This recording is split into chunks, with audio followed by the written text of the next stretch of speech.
মশলার মিলে পা রাখতেই উপরের দেয়ালে সাঁটানো ব্যানারে আটকে যায় চোখ। সেখানে বড় হরফে লেখা ৯৯% খাঁটি মশলা, স্বাদে অতুলনীয়। কিন্তু সেই খাঁটি মশলার দোকানে ঢুকেই আটকে উঠলেন জাতীয় ভোক্তা অধিকার সংরক্ষণ অধিদপ্তরের কর্মকর্তারা। সেখানে পচা মরিচ শুকিয়ে গুঁড়া করা হচ্ছিল। শুধু তাই নয়, যে ইঞ্জিনে মশলা গুঁড়া করা হচ্ছিল সেখানেও আবার বানানো হচ্ছিল দাঁতের মাজন। মঙ্গলবার দুপুরে চট্টগ্রাম নগরীর কালামিয়া বাজারের হাজী নজির আহমেদ মার্কেটের একটি মিলে ভোক্তা অধিকার সংরক্ষণ অধিদপ্তরের চট্টগ্রাম বিভাগীয় এবং জেলা কার্যালয়ের কর্মকর্তারা অভিযান পরিচালনা করতে গিয়ে এই চিত্র দেখতে পান।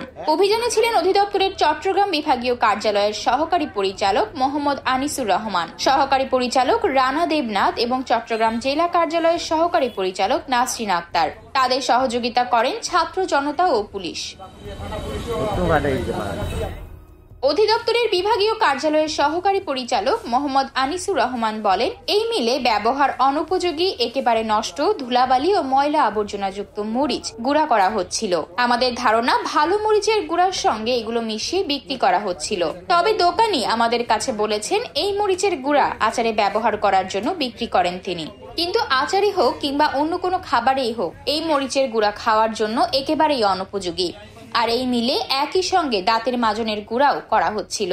এই মাজনে অনেক কেমিক্যাল ব্যবহার করা হয়, সেজন্য কোনোভাবেই যে মিলে দাঁতের মাজনের গুঁড়া হবে সেখানে মশলার গুঁড়া করা যাবে না। এসব অভিযোগে এই মিলের দোকানিকে ৪০,০০০ টাকা জরিমানা করে সতর্ক করা হয়েছে। ভবিষ্যতেও দোকানটিতে তদারকি করা হবে। আচারে যাক, যেখানে যাক, যে খাবারে এটা ব্যবহার করুক, কোনোভাবে এটা ওনার করা ঠিক হয়নি। দাঁতের মাজনের উপাদান গুঁড়ো করার মিলে কোনোভাবে মশলা গুঁড়ো করা ওনার উচিত হয়নি, বা মশলার গুঁড়ো করার মিলে দাঁতের মাজনের এটা করা উচিত হয়নি। দাঁতের মাজনের মিল যেখানে সেখানে সেটা হবে। তো আমরা ওনাকে সতর্কতামূলক ৪০,০০০ টাকা অর্থদণ্ড করেছি এবং ভবিষ্যতের জন্য সতর্ক করেছি।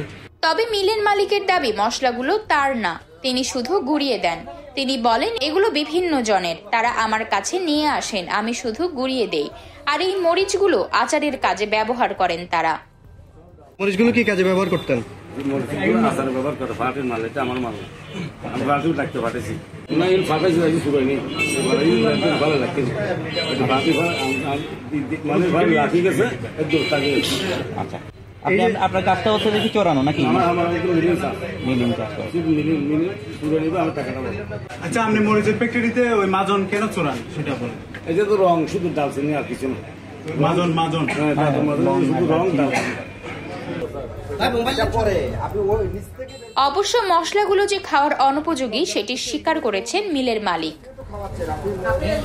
ভালো করে বের করেন আপনি। আতকিয়া মাইমুনা, বার্তা 24। দেখা যাচ্ছে করে কি ওইটা ইয়ে করার পর নিচ থেকে